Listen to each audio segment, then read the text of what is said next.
I'm not who you think I am. Whoa. They call me soda pop can man. Whoa. And I don't do well with pressure. Such a friendly gesture now. Just keep me out of the freezer.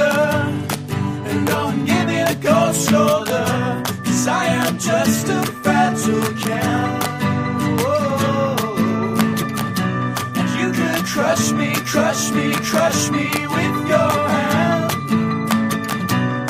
So just tap me with your finger and I'll understand. So just tap me with your finger, I won't overflow again.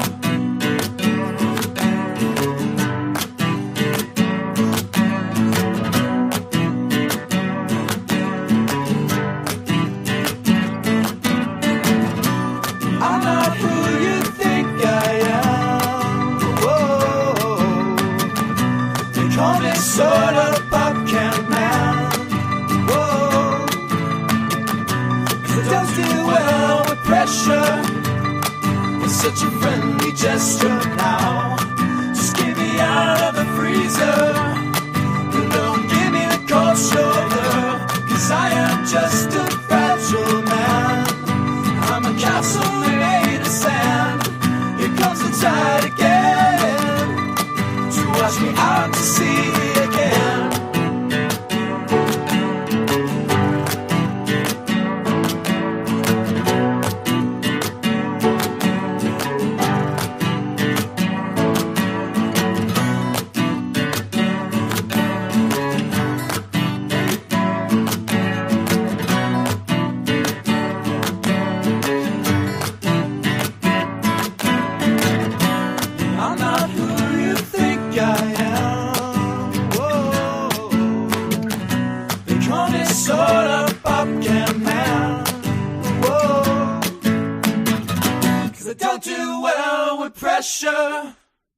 Such a friendly gesture now. Just keep me out of the freezer. And don't give me the cold shoulder. 'Cause I am just a fragile can. Whoa. And you could crush me, crush me, crush me with your hand. So just tap me with your finger and I'll understand.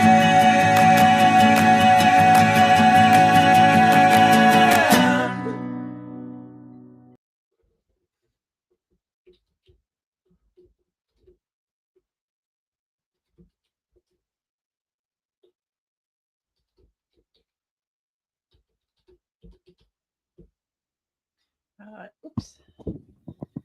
Hello.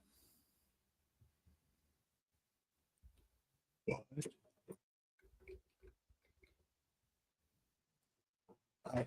Hey, what's up?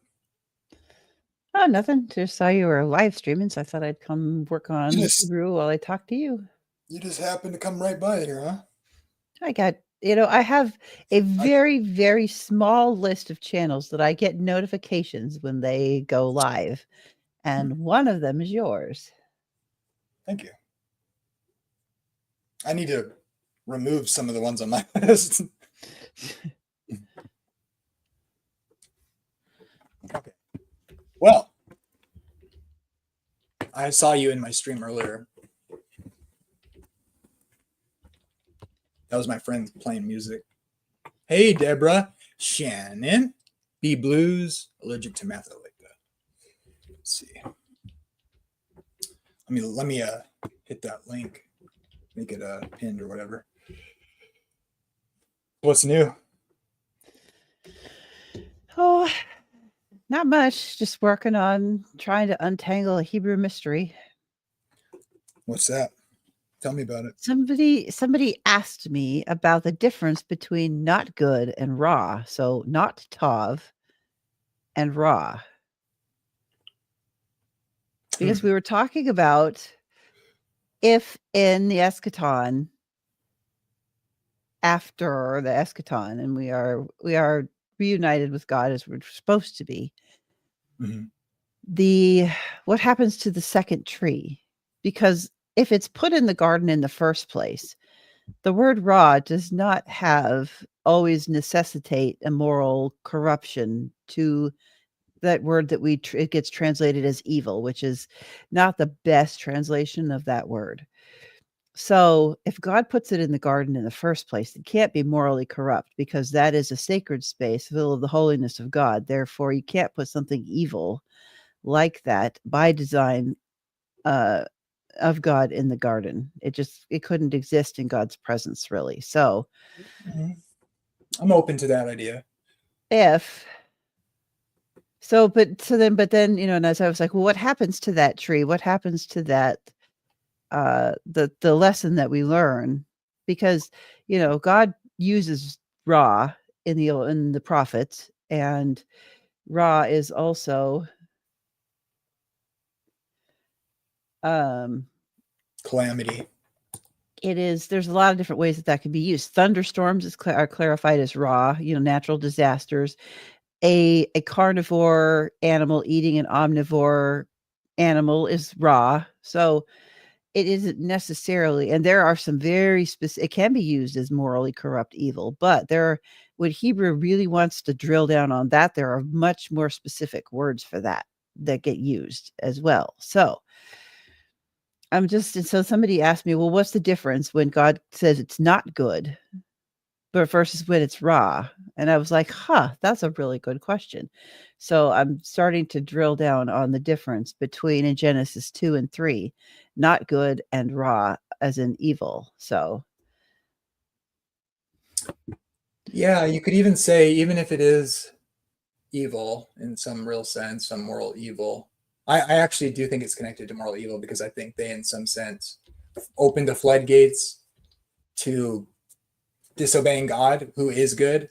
And I actually think I kind of take a view that it's just like as soon as you open the door to disobeying God, it's over. Like you're not putting God first. And so I actually think just them eating from a tree that's actually perfectly fine, literally perfectly fine, but that God said not to eat from it.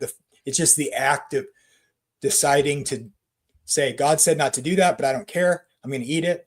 So for me, it's just like, there's nothing intrinsically evil about it. The evil is like just in the simplest thing of going astray from God and trusting him first. So I think it's like, for me, but the idea that like the concept and the theology of the story would suggest, well, it's something God's forbidding them at least right away.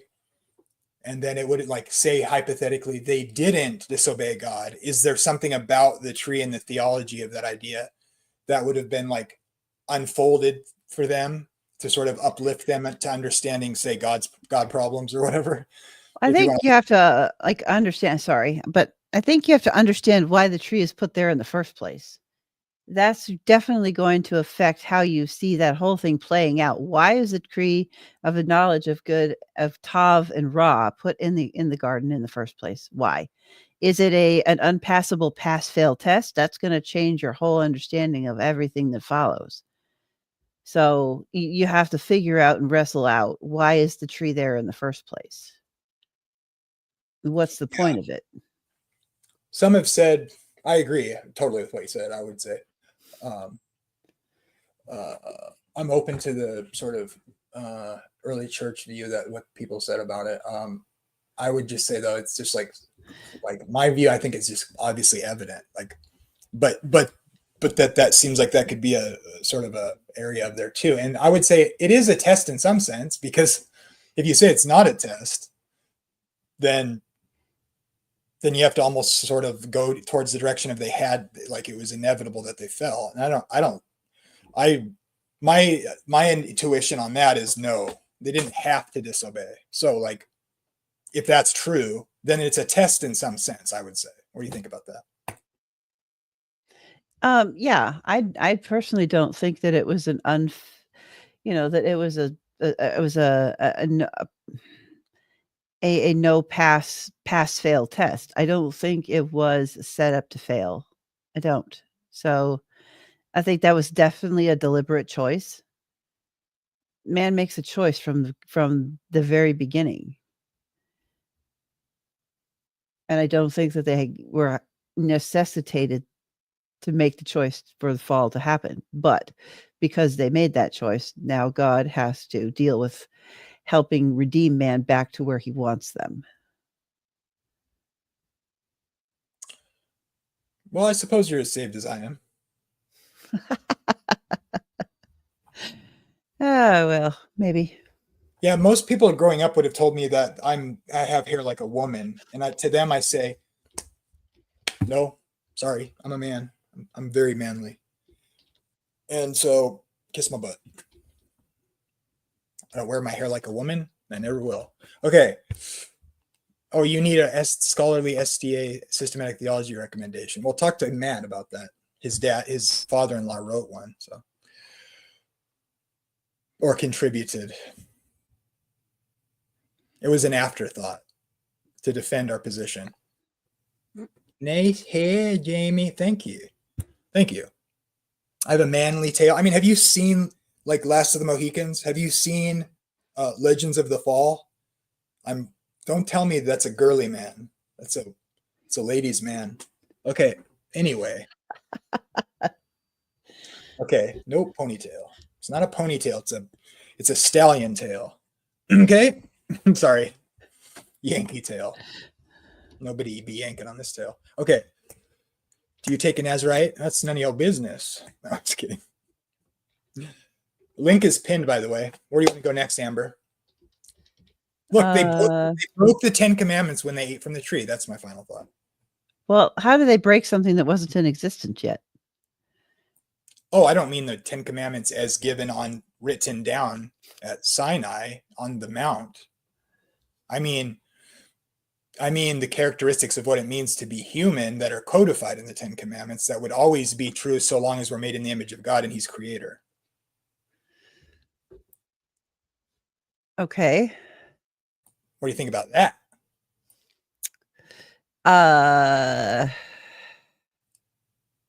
So I would say, which one of those rules do you suppose wouldn't be true immediately after God creates and we're made in His image?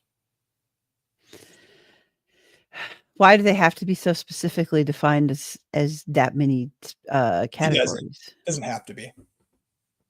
But I think they're self-evident. Like I would say, it seems like as long as there are beings made in the image of God in the capacity of the human creation, I mean, you could quibble about the Sabbath, but it's established there in the story as a pattern. So for me, it seems obvious. But the rest, I think, well, which one would they not have thought to need to do or have that intrinsically in their nature?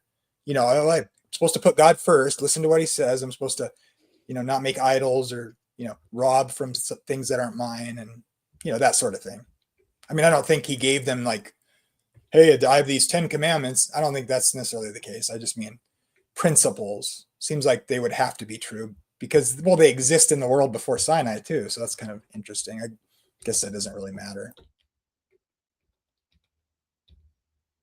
What do you say about that? You really disagree? Can a Christian really disagree?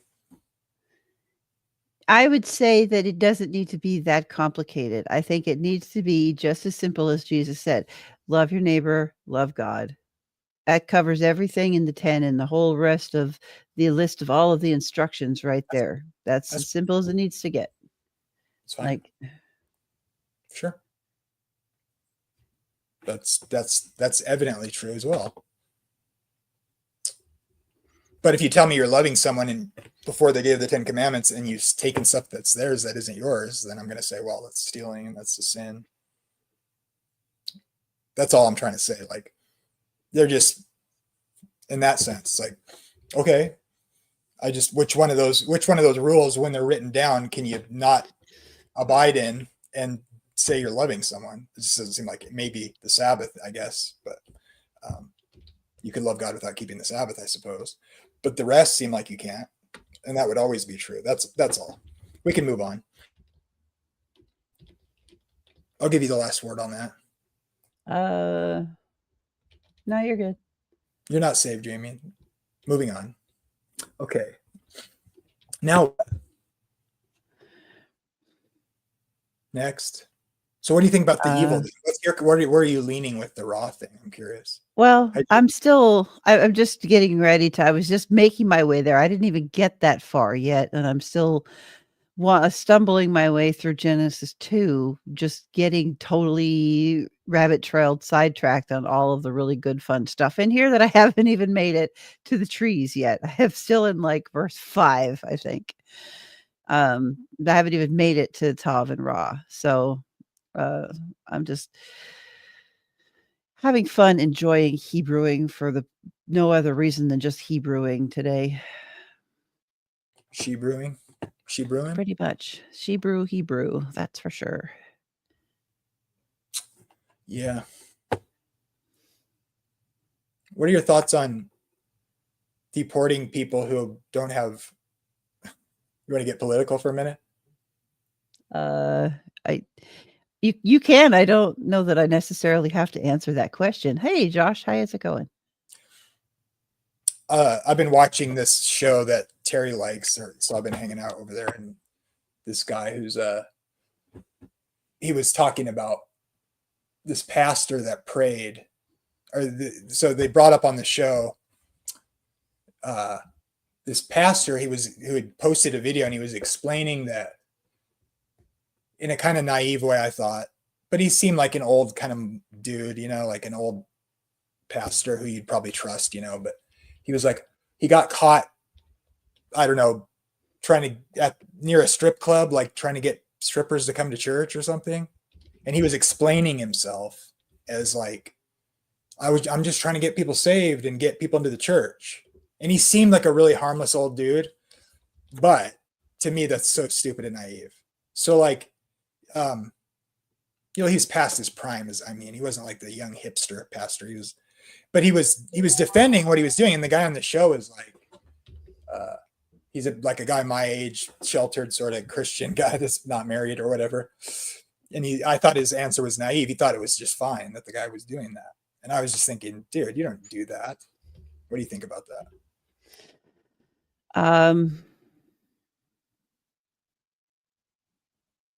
Okay, sorry. Say that again. I got distracted and missed half of it. You think pastors should be trying to go to places like where there's strip clubs and stuff to get people to come to church? I said it was naive. He was saying it's fine because the pastor's like some old moldy pastor dude who's past his prime or whatever. And he did seem like a legit pastor. And the pastor was explaining himself like, oh, I'm just trying to win people. That's why I was around the strip club. And there was no, like, it seemed that there wasn't any, like, anything sketchy going on. Someone just saw him doing it and he was explaining himself. And I thought, you can't do that.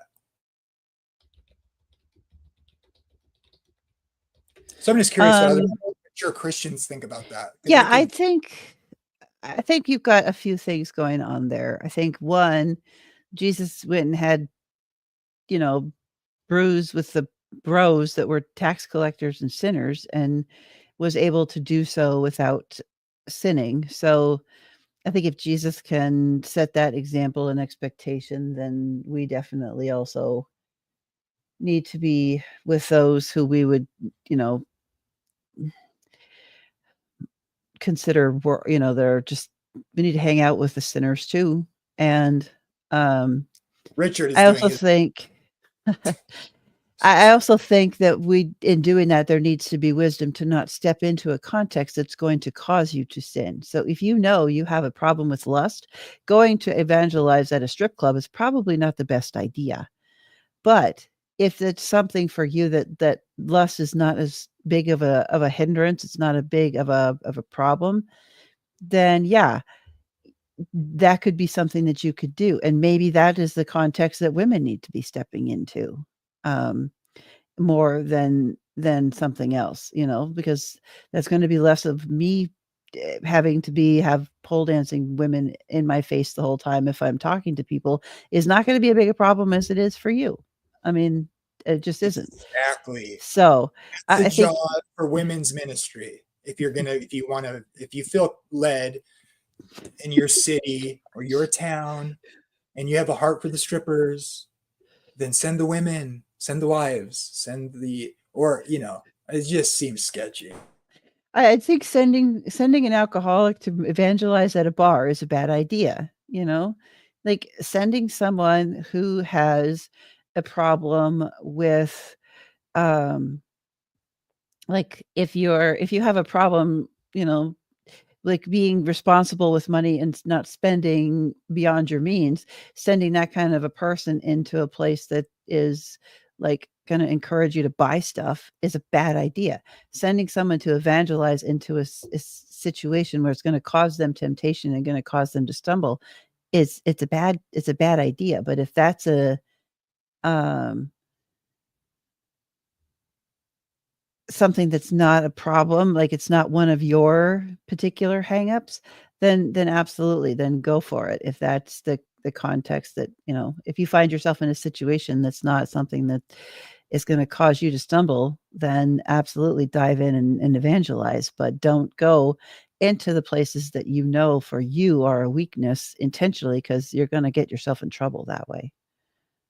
I have absolutely no desire to date a stripper. I am not interested in women who do that. And so for me, but I would still never go there to evangelize. I would send tracts or send women to do that. Just seems obvious. Like, and this is that verse that I think maybe people misuse, but it says like refrain from all appearances of evil. This could maybe a bite on that sort of, you can read that text a couple different ways, and I think people abuse it and they get kind of self-righteous with that, and it's a misunderstanding. But it almost makes sense on something like that to me. Like even if you like are a eunuch, it just doesn't look good. It just is a bad take or a bad look, I guess I would say. Well, then I think that you've got a problem with the fact that the prophets all went into the places to call out the people, and Jesus was eating with sinners and tax collectors and hanging out with lepers and all of the places that the Pharisees and the leaders would not dare to go. So, I think people need to get over themselves. That's what I think. People just need to calm down and get over themselves. That's what I think.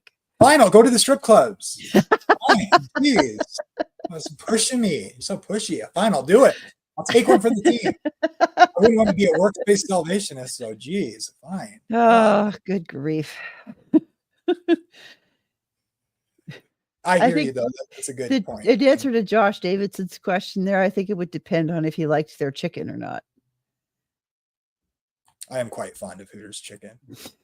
I think it's going to be like, is that like, is he like their kind of chicken? I don't know. I can't answer that question. Same church I go to town. I mean, we don't have a Hooters here, but I just like their food. Girl, I want to help these gals get through college, man. I think we just need to love more and judge less. There is a place for discernment, but using it in a heavy-handed measure with your brothers and sisters is not charitable and not biblical. So, there's something that we need to be a lot more careful with than we are. Somehow we seem to have decided that we are the earthly arbiters of God's judgment, justice, and discernment. And I don't know about anybody else, but I am certainly not comfortable with that at all. I'm going to start with a place from something, it's just not my job, because I don't know your internal motivations. I don't know the insides of your heart. I can only see what you show me. So I don't have the infinite, timeless, omniscient, omnipresent, sovereign wisdom of God that it takes to know those things. So how dare I, and who do I dare think I am? So, that doesn't mean if you show me some some behavior that's certainly un-Christ-like, I can point out, hey, you know what, that particular thing you just did there was not very Christ-like. But that's a heart check that needs to be taken. You need to take to God directly, and you and God need to sort that out. That is not my business. So that's what I think. Dang. Pretty good. Pretty good. So that's why you need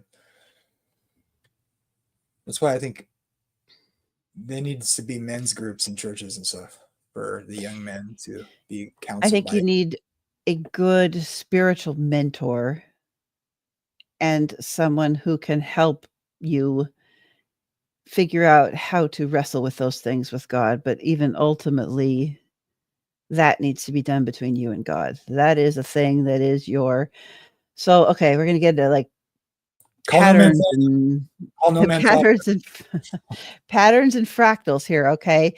So on the macro level, all of creation is a pattern of the temple, tabernacle. Okay. I prefer tabernacle language to temple, but there's a chiasmic structure in and how temple I think that I'm seeing in temple tabernacle that I might write a paper for about. I haven't decided yet how far that's going to actually get traction, but sounds Adventisty. No, ultimately the core of creation is the Holy of Holies, which is where God Yahweh dwells. And on a microcosm level, if you pull that all the way down to a microcosm, the seat of my being, of the seat of who I am, the seat of my personness is my own Holy of Holies in that pattern representation of where God lives. And so in my personness, in my Holy of Holies, that imagery there, that belongs to the seat in there belongs to God. And access belongs to the high priest, which in the book of Hebrews, we learn that Christ is the ultimate high priest. So really the only people that belong in there are the Trinity and me. And everybody else has different levels of access as laid out in the temple tabernacle. There's different courts for a reason. Not everybody belongs in the inner court. Not everybody belongs in the Holy of Holies. Not everybody belongs in the temple court. Like we have these layers of access, right? Are you saying there's a Holy of Holies and then a holy place?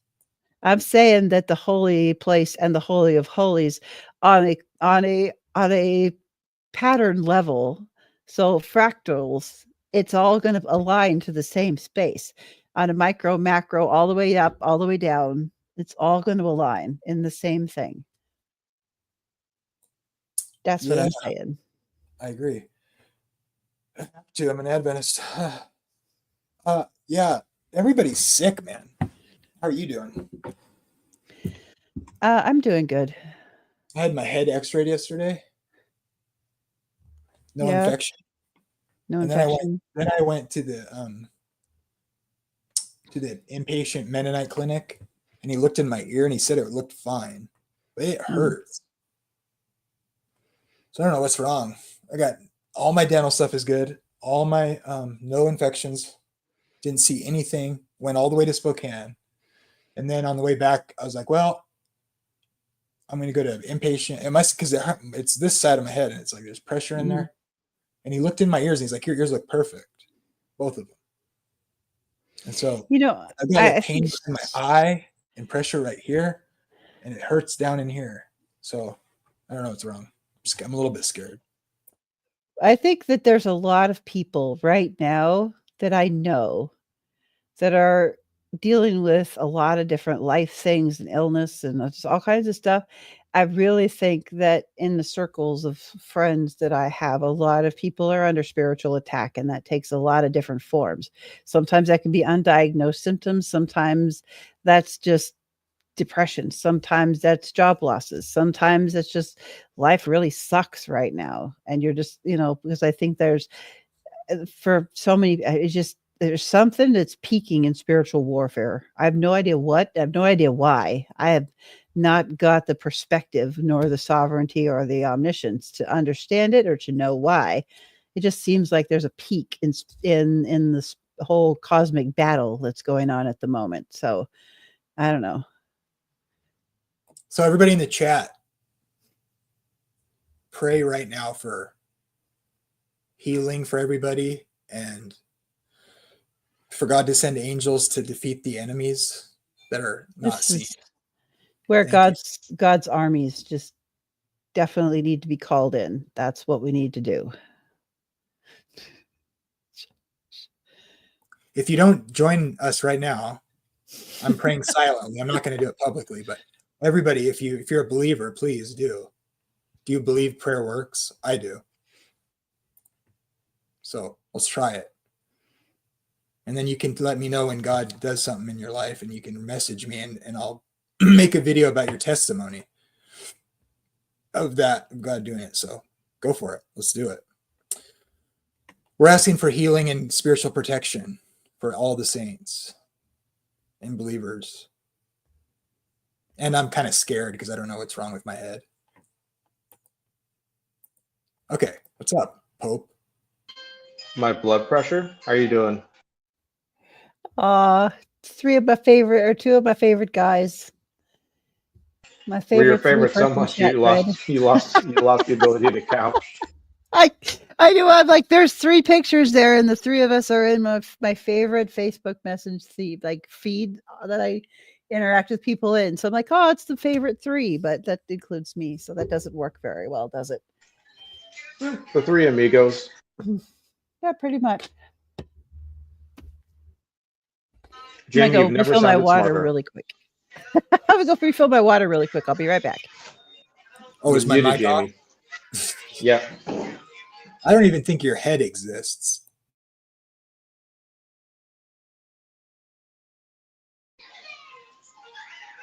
Do you actually have this headache? Yeah, I do. And I went to the doctor, like 2 different doctors, Oh, that's tough.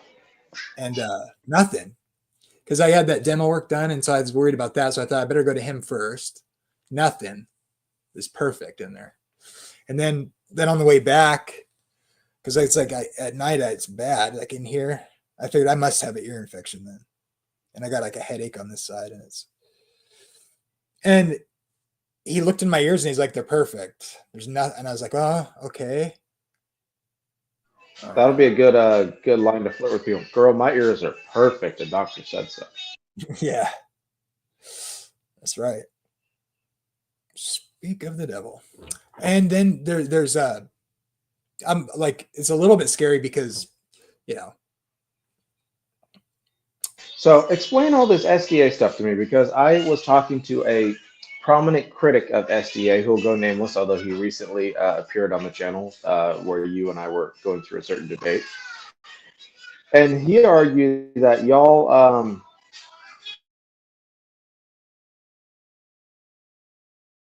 Lost you there, buddy.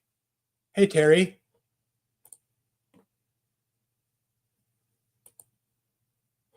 Your mic went out there, buddy. Where'd you go? I know you're at home and you have Wi-Fi in California. Oh my gosh. Not saved. Wait, you drink Listerine? That's a bad idea. Don't do that. No, it's behind my eye. It's like a migraine sort of thing on this side. In here. And then it's kind of sore down through there a little bit. Ooh. Right there. He looked in my ear though. He's like, it looks great. I was like, I know Wait, it looks good. Did Nick run away? What happened to Nick? He rocked off. He'll be back. Okay. Yeah, I kicked him because yeah, we're having a prayer. Everybody's praying for everybody right now in the audience. Yeah. Because everybody needs it, that's for sure.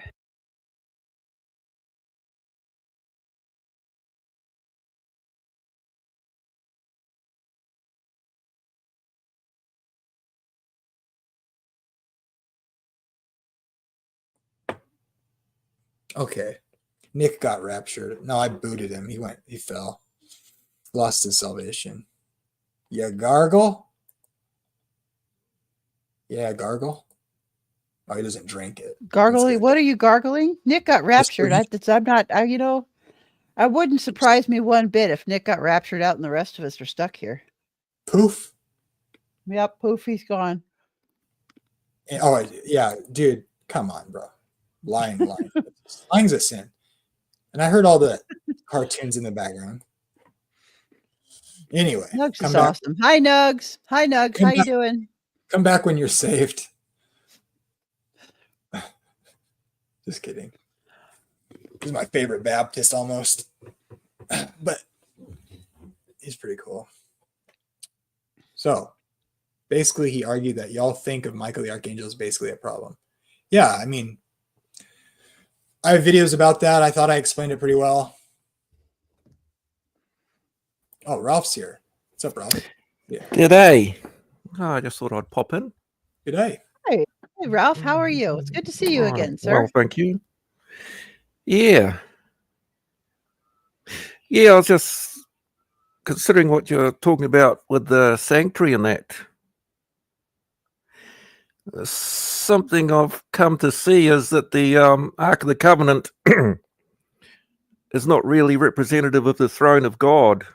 I know it was on earth, because that's where the Shekinah glory was.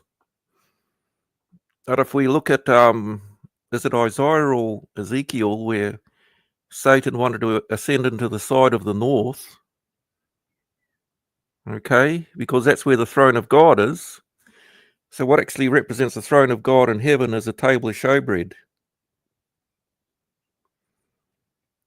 The Shekinah glory could not be over the table of showbread in the earthly sanctuary, otherwise the priest could not have ministered daily there, so it had to be in the most holy place. I don't know if you agree with that, but it's just something I've sort of seen. Well, I'm not quite sure I follow, because the mercy seat is on top of the Ark of the Covenant, which is the only thing that's actually in the Tabernacle Holy of Holies. And the Ten Commandments, yeah. Yeah. With it, it's got the 10 commandments, it's got a jar of manna, and it's got the budding staff of Aaron in it. Those are the three things that are in the Ark of the Covenant. Yeah. Well, they were till the time of Solomon, and then they were taken out for some reason. I believe there's a scripture that talks about that. The only thing that was in the ark was the 10 Commandments. Have you looked at the New Testament? What the mercy seat represents? Yeah. It's looking at the bigger imagery that's going on there. Yeah. And it's still a theory in process. I could be off. I'm not 100% married to every single word of that. It's still a theory in process. Because have you looked up how Christ is our propitiation? And that word in the New Testament from the Greek is actually translated to mercy seat. So the mercy seat represents Christ, which is over the law, because we can't be exposed. If we're exposed to the law, which represents, the Father, then we are going to be, well, there won't be any mercy for us. That's why Christ has to be our mediator in between the Father and us, or the law and us, because the transgression, of the law is why we're all worthy of death. I guess I'm confused, because you are reading a whole lot of something into what I said or didn't say. Oh, no, I'm not reading it in what you said. In that imagery there, because the way that Torah is built is the Hesed love of God chooses mercy over law every single time. It's about love. It's about preservation of life. It is about redemption and reconciliation. Mercy seat is on top of what is inside, that is the 10 Commandments, for a reason, because God reigns from a position of Hesed, which includes mercy and love and a whole bunch of things together. So it feels like a bit of a non sequitur. at kind of to the point that I'm Oh. making, I guess. That's a big word. Yeah, there's also justice in there too. We don't want to forget about that. But Right, but that's not really, that's not the point that I'm trying to make there with the imagery. The Yeah. imagery is that internal spot of holiness. Like that is the bigger, that inner core as the single place of dwelling with us, Yahweh, and Christ as the high priest. That it isn't like you're dumping a lot of stuff in there that's not meant to be in the analogy itself. Like the picture that's being painted there, you're dumping a lot of stuff in there that I'd never intended Yeah. to Yeah. bring into the weight of that conversation. That's none of that is exclusive of that conversation, but you're overburdening the whole point of the imagery. Oh, I think it's a beautiful. It adds beauty to the imagery. Romans 3:25. Have you looked at the Greek on that? On propitiation? I have not. I'm All in right. the I'm in the middle of Hebrew stuff right now, and I haven't teased out all of the Greek whatever for that. I'm not to that in that process yet. I'm not that far. So like I said, All right. it's still a work in progress. Hmm. He's just trying to make you SDA. That's not happening. No. I'm just kidding. Um, No, I agree could with I- what you're saying. Yeah, go ahead. Could I share me screen just for that Romans 3:25, or you can if you like? Yeah. Yeah, please share. I'm trying to eat something right now, so if you could, that'd be great. Just trying to find the bit where I share. Present. Oh share yeah. screen. And then Amber can critique it. Okay. Tell us why we're wrong. Oh no, I'm not saying wrong or anything. No, she can Why- tell us we're wrong. No. Because I'm Let's see. Window. Here we go.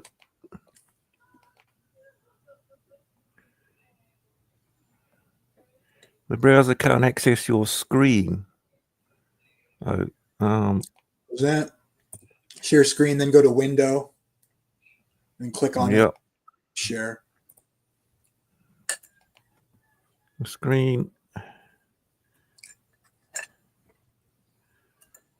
Screen sharing tips.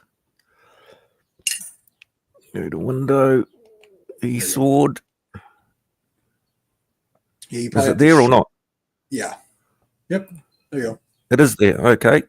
So Romans 3:25 is the meaning of propitiation, an expiatory place or thing that is an atoning victim, or specifically the lid of the ark, mercy seat.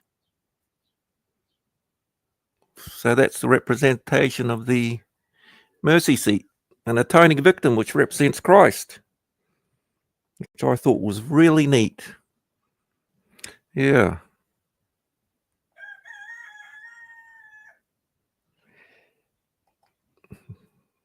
Yeah, because the table of showbread has got that two lots of 6 loaves of bread on it, representing the Father and the Son, side by side, equal in height, showing that they're equal as well.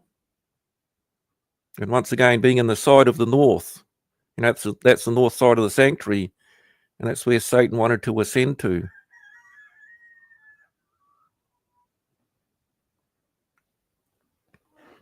I agree with that. Hmm. The imagery seems to be describing that. I'm sorry. I'm the fisherman's bot's distracting me over there with with his determinism digs at Jamie. My debate's tomorrow now. Oh, you moved it again? They moved it Oh, me. okay. because my opponent's wife's birthday was today. So when it got moved to today, then he's like, "Hey, let's do it tomorrow." Okay, well, is that good or is that bad? I'm all right. I'm ready. Okay, that sounds good. You want to see one of my arguments? Sure. Okay, hold on. Unless Ralph had another question. I don't want No, to. Ralph, you can You keep just going. gotta want I to know. completely sidetrack him there. I didn't mean No, to no, do no, that. no, I no, just that's all right. No, I just thought I'd add a little tidbit in there, something that worthy of a bit more further study. I'm never. I should. We should never be done studying ever. Period. End of story. Hmm. You sound like an Adventist.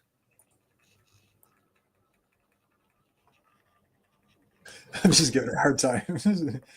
You just wait. I'm gonna have to. Well, never mind. We'll just continue on as we Just- were. What were we talking about? Roosters? I don't even know. What were we going to talk about next? I don't know. I don't know. See, I'm trying to pull up my argument here. Google Slides. I do appreciate your thoughts, Ralph. I really do. Hmm. I will put those into the consideration on the list as I'm working through this. It's very early in its stages, so I do appreciate the feedback. Well, there has to be some sense that Jesus is the mercy seat. You can look at that a couple different ways. His blood is the mercy seat. His life is the mercy seat. Which pierces the veil or brings us near to God in some sense, and like how you work that out with the way the language is used in the Old Testament and how Jesus is being represented in the book of Hebrews with that. There's different ways you can go with it, but there's clearly a connection between the mercy of God and Jesus' death and our way into the sanctuary and the cross, the sprinkling of the blood of the covenant. I mean, all that is all related. No matter, I mean, if you try to deny that, you're just I would say you're all mussed up. You're just in denial. You got to make that come together. Oh dear, I can't find it. Oh, there we go. I think that's it. Okay, it's loading. So you're up against the Calvinist, are you? Yeah. Tomorrow, I'm going to make a case for the free will theodicy, and the scripture writers did not. Okay, here's my just simple argument. I think is just obviously the case. Okay.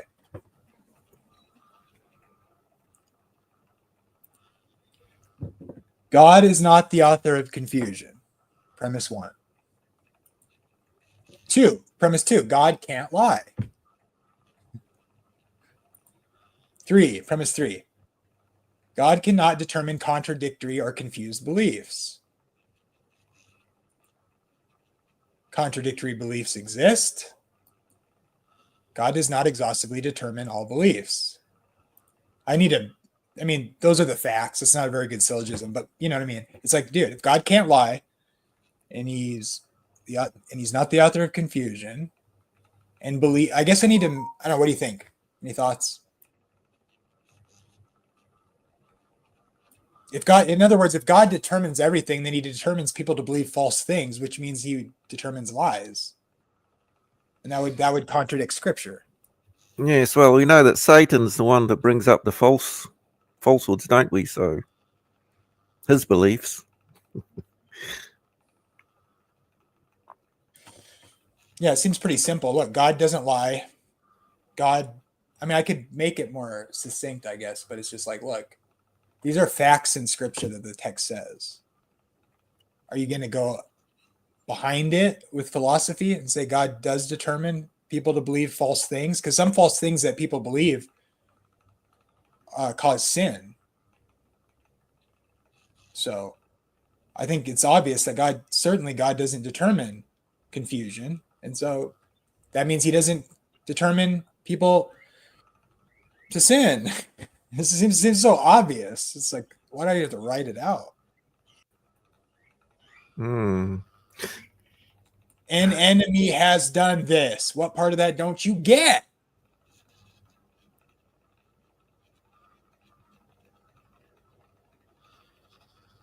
Can I get a witness? The devil did it, not God, man. Are you kidding me?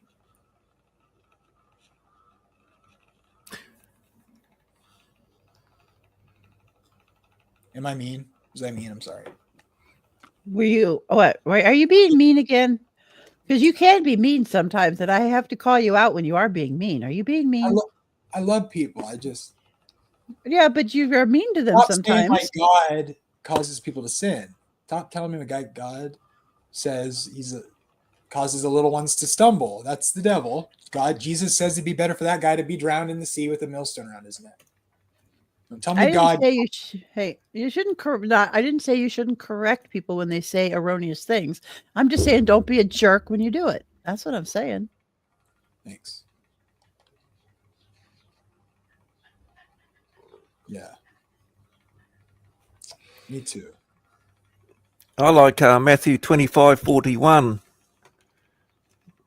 That pretty much explains it for me about Calvinism. It says there, then shall he say also unto them on the left hand, depart from me, ye cursed, into everlasting fire, prepared for the devil and his angels.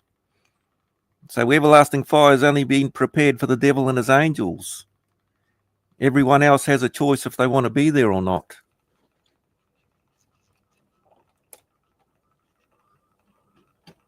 That's a good point. That statement wouldn't make a lot of sense if God determined people to go to hell from before they were born via Romans 9 and that interpretation. Like that verse would contradict it, obviously, because that wouldn't be true. If people were doomed from the womb, vipers and diapers, for God's glory, of course, so they say, then that verse makes no sense. It would have been prepared. That is interesting. That's a great point. Amber just lost her Calvinism instantly, didn't you, Amber? Yes. I have rejected Calvinism. I wasn't a Calvinist to begin with, but I've completely rejected it anyway. No, I was never a Calvinist. I really was never. I was never a Calvinist, actually. Well, what they're going to say, though, is then I guess you're an open theist. I guess God doesn't know everything. I guess you believe in a mega Zeus. I guess you're not saved. Well, actually, Zeus is in the book of Ezekiel. So there is some, like precedent to that. So, there you go. But that's not Yahweh. I didn't say it was Yahweh. I said Zeus is in the book of Ezekiel.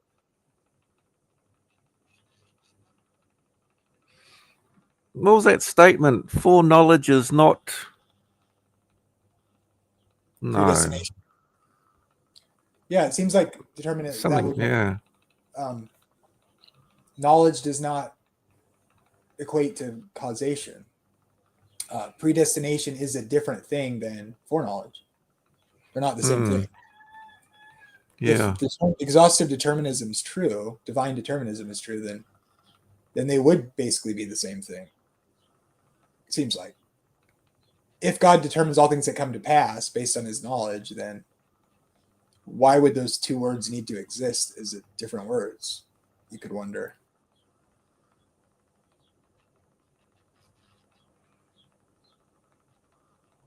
What was the scripture they used?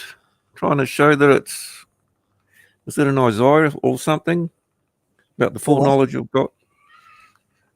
They'll use Isaiah 46 to try to get there. They'll use Romans 9. Right. I think Isaiah 40, God, they'll use Acts 4 and Acts 2. God set up beforehand by the hands of evil men to kill Jesus, like Acts 4, I think. Uh-huh. They'll use Ephesians 1 through 4, which just boggles my mind, but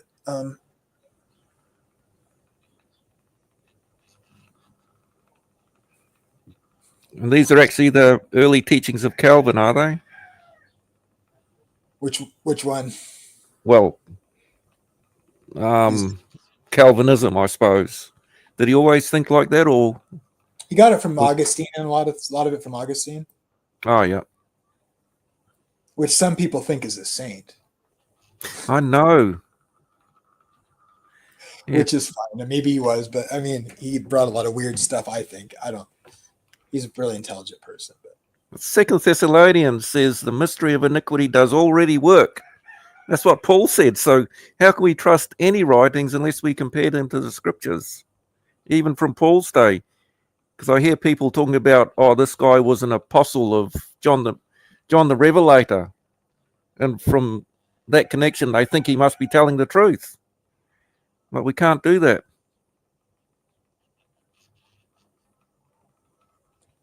Yeah, Amber, they're calling for your comments here. I'm just watching. I'm just watching this whole thing, and I'm just highly amused because I don't know that I have much to comment on. I mean, I don't know. I just think I don't know what I think. I'm not sure what we're even.